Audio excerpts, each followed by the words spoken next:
All right, so yesterday we talked about exponential functions and how to solve those, some of the ways to solve those. Today, this is an intro to logs. Logs are not brand new to any of you. You do them in Algebra 2. I'm pretty sure you do them in Algebra 3 if you also took Algebra 3. We did them in pre-cal, but I am going to make you watch a short little, actually 2 short little videos today. No, this is not a song. Bluetooth pairing, Bluetooth connected. The first one is just kind of like, why do we care about logarithms and what do they tell us, that sort of thing. So, how does the difference between 0.0000000000398 and 0.00000000398 cause one to have red eyes after swimming? To answer this, we first need a way of dealing with rather small numbers, or in some cases, extremely large numbers. This leads us to the concept of logarithms. Well, what are logarithms? Let's take the base number b and raise it to a power p, like 2 to the third power, and have it equal a number n. We get an exponential equation, b raised to the p power equals n. In our example, that'd be 2 raised to the third power equals 8. The exponent p is said to be the logarithm of the number n. Most of the time, this will be written log base b of the number equals p to the power. This is starting to sound a bit confusing with all the variables. So let's show this with an example. What is the value of log base 10 of 10,000? The same question could be asked using exponents. 10 raised to what power is 10,000? Well, 10 to the fourth is 10,000. So log base 10 of 10,000 must equal 4. This example can also be completed very simply on a scientific calculator. Log base 10 is used so frequently in the sciences that it has the honor of having its own button on most calculators. If the calculator will figure out logs for me, why study them? Just a quick reminder, the log button only computes logarithms of base 10. What if you want to go into computer science and need to understand base 2? So what is log base 2 of 64? In other words, 2 raised to what power is 64? Well, use your fingers. 2, 4, 8, 16, 32, 64. So log base 2 of 64 must equal 6. So what does this have to do with my eyes turning red in some swimming pools and not others? Well, it leads us into an interesting use of logarithms in chemistry, finding the pH of water samples. pH tells us how acidic or basic a sample is and can be calculated with the formula pH equals negative log base 10 of the hydrogen ion concentration, or H+. We can find the pH of water samples with hydrogen ion concentration of 0.00000000398 and 0.00000000398 quickly on a calculator. Punch negative log of each of those numbers, and you'll see the pHs are 7.4 and 8.4. Since the tears in our eyes have a pH of about 7.4, the H+ concentration of 0.70398 will feel nice on your eyes, but the pH of 8.4 will make you feel itchy and red. It's easy to remember logarithms. Log base b of some number n equals p by repeating the base raised to what power equals the number. The base raised to what power equals the number. The base raised to what power equals the number. So now we know logarithms are very powerful when dealing with extremely small or large numbers. Logarithms can even be used instead of eye drops after swimming. Okay, so that gives you at least a little bit of information about logarithms. Dealing with really big or really small numbers, logarithms make sense. There's lots of applications for them. Today we're not talking applications. We are just going to start with rearranging them and doing some other things that are basic. So here, to read this reads as log base b of a equals x. Hopefully we're all okay with that. To write it in exponential form. So the base of the log is this little subscript here. The base of the log becomes the base of the exponential. And then you go around in a circle around the equal sign, like that. So b to the x power equals a. Okay, it's that easy. The common log that they referred to in this video has a base 10. So if you have log base 10, you usually won't see it like that. You usually won't write it like that. It would just be log of x. Before a couple years ago, I would say you will never see it like that. And then AP Pre-Cal came along and College Board decides they want to put the 10 there a lot, which is fine. I just think it's weird. I've never seen that before. And I was taught that you'd be wrong if you put it there, but I'm sure my teachers lied to me like I lie to y'all sometimes, but for good reasons, okay. But this is how you will see it. That's the log button it was referring to on the calculator. It also said that's the only button on the calculator, but it's really not. It's the only, well, it might be the only button, but it's not the only function in there. And we'll get to that change of base and stuff in just a second. So all we're going to do right now is just to rewrite them, because we're not solving for anything right here. It's already solved, basically. We have all the information. We're just rewriting it. So this is log base 7. So 7 becomes the base of the exponential. 7 to the second power equals 49. Do you agree that 7 squared is 49? Yes. And that makes sense to you. Log base 7 of 49 equaling 2 doesn't necessarily make sense to you, and that's okay. Right? It's okay that you don't have a concept of what that number is. So here on number 2, what's the base of this log? 10. Okay, so there's like a 10 there that's not really there. 10, and I do 10 to the third equals 1,000. Okay, so you go ahead and write out 3 and 4.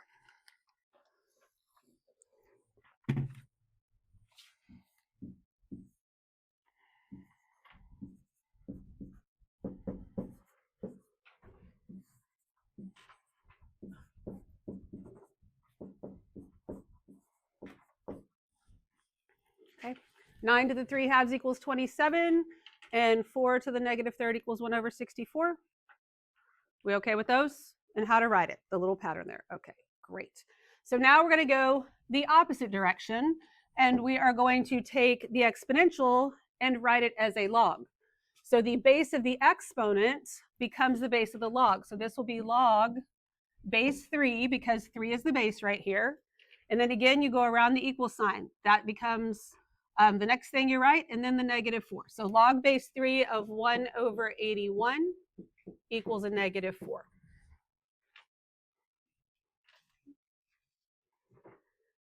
Then on this one, this would be log base 8 of 1 equals 0. Now, would you agree that anything to the 0 power is 1? Yes? So if that 8 was a 5, 5 to the 0 power is 1. 5 million to the 0 power is 1. So basically, log base anything, any log, if you take the log of 1, you're going to get 0. And that has to do with the graph, because a log graph looks like this, and the x-intercept is always at 1, 0. So regardless of what the base is, it's going to intersect that point right there without any transformations. All right, go ahead and write out 7 and 8.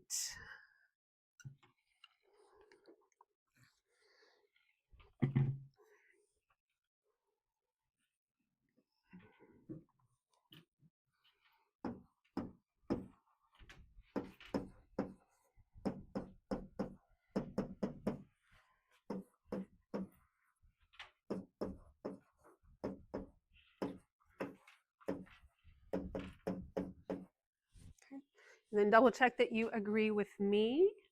We don't need to put that 10 there on that log. If you do, it's not wrong.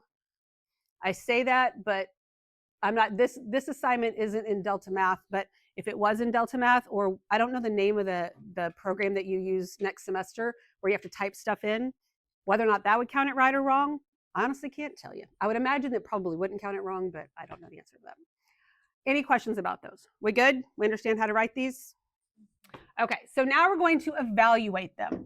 And if we evaluated some exponentials yesterday, so if I just said, you know, what is 5 to the second power? You can give me that, and that's like no big deal. But log base 6 of 36, the concept of that is probably not just rattling around in your head real quick, and that's okay. So we're going to change this into an equation. We're going to set this equal to x. And then we're going to rewrite it as an exponential. So if I do that, my base is 6. So I would get 6 to the x power equals 36. And then if I set it up that way, is it pretty easy to figure out x? What is x? 2.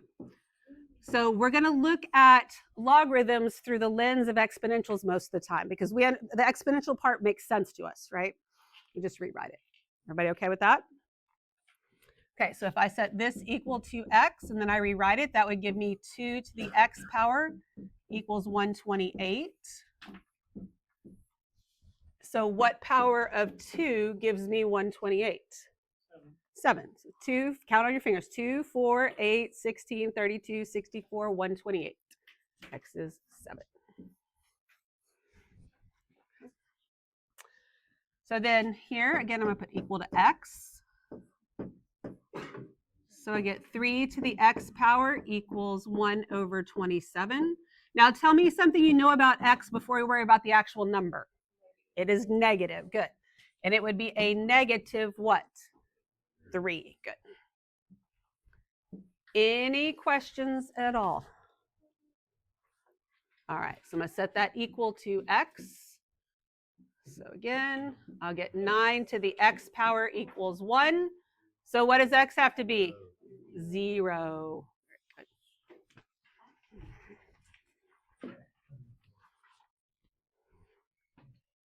Okay, what's the base on 15?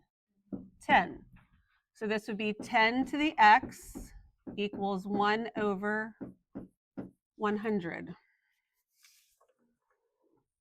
So it's negative. Good. X equals negative what? 2. Very good. On 16, this is going to give me 16 to the x equals 2. Okay, so now this one, there is a power, but it's, you know, kind of backwards from the rest of the stuff. Can I change 16 to a power of 2? What power of 2 is 16? 2, 4, 8, 16. So I can make this 2 to the 4th power to the x power equals 2.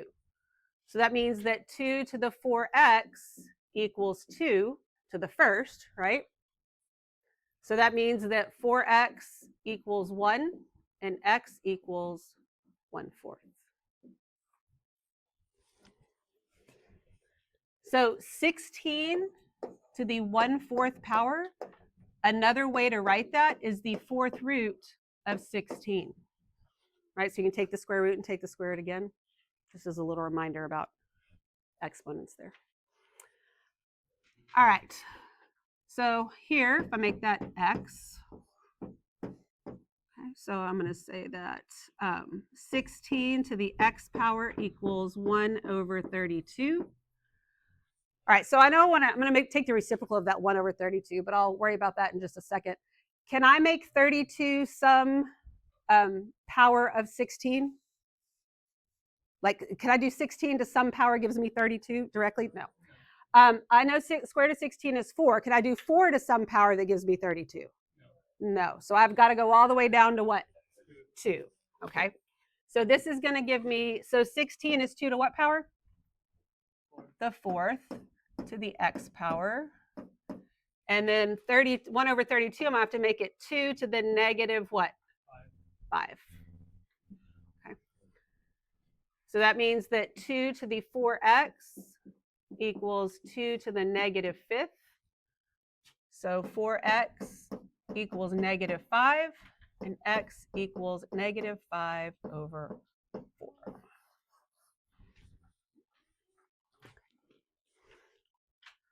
Any questions at all? All right. Then y'all do 18.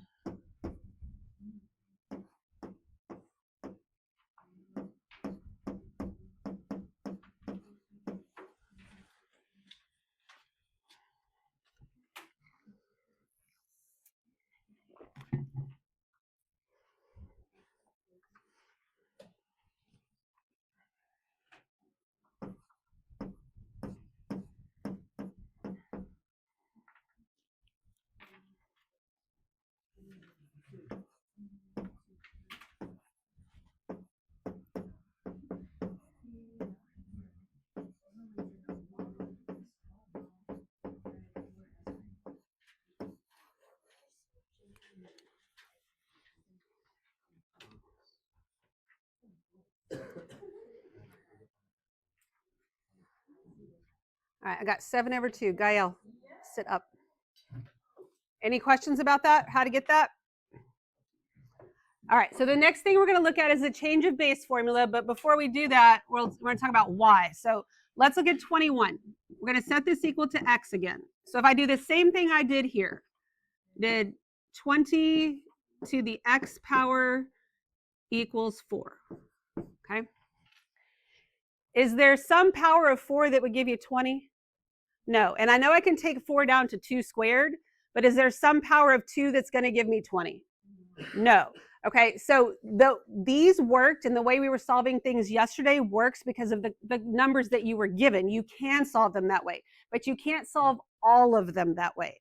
Now, the calculators, even the calculators that y'all have, even the one that they were showing on there, does have where you can put the base in as something different than 10, but it is easiest to get to the log base 10 button. But that's not the only reason you want to change a base formula. You may actually want to change it to log base 5 or something, depending on what you're doing and what your applications are. But if I have this log base b of a here, we're using the change of base formula, then you're going to have a fraction. And see, b is a subscript, so a is like higher than b, so a is above b. So we're just going to make this into log of a goes on top and log of b goes on the bottom. And that's just your common log. But again, I could make it log base 2 of a over log base 2 of b as long as they match. So here, I don't really want that because that's not going to help me. I'm going to look at this right here, and this is going to equal log of 4 over log of 20. Okay, and then you can just type it in like that. We're not going to type them in the calculator, even on the assignment where it says to do that. I'm going to give you a little bit of a different instructions because I don't care about the calculator part right now. I want you to have the understanding part of it. So that means on 22, if I want to change the base from base 6, I can do this just log of 2 over log of 6. Okay. Any questions about how to do that? All right, you do write out 23 and 24 on your own then.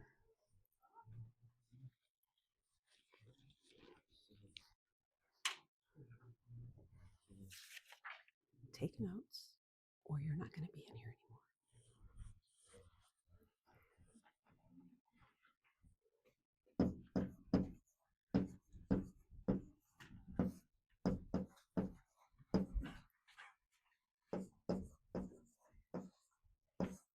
anymore. Oops, not that.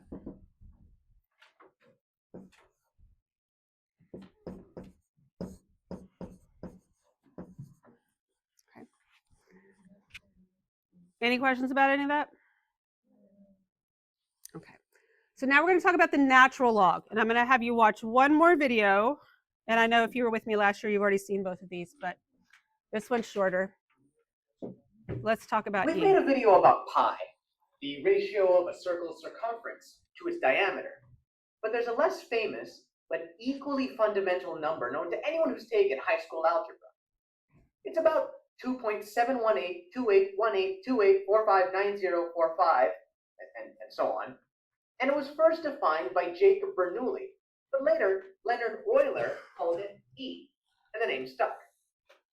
Bernoulli first defined E through compound interest.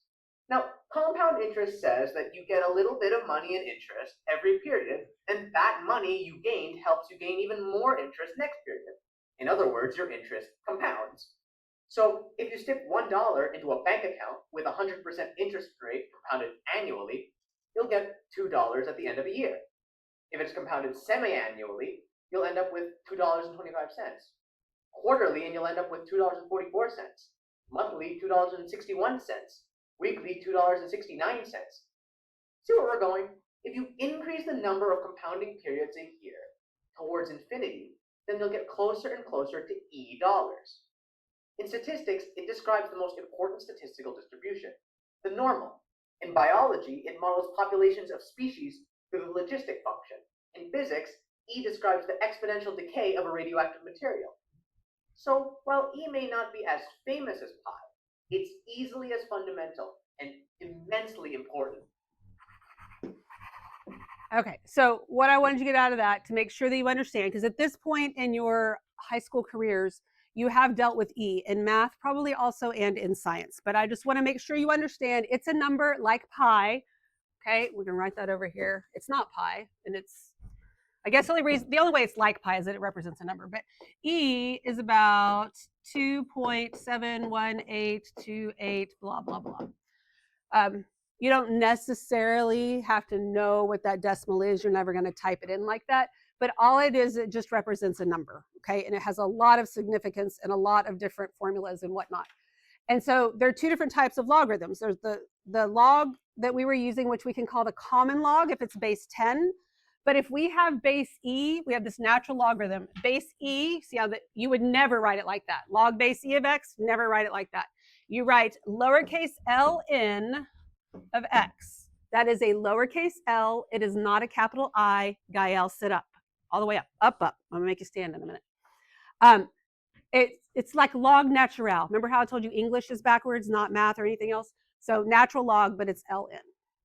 And E, in calculus, there's a little phrase we say all the time, which is E means easy. It does not mean things are more difficult.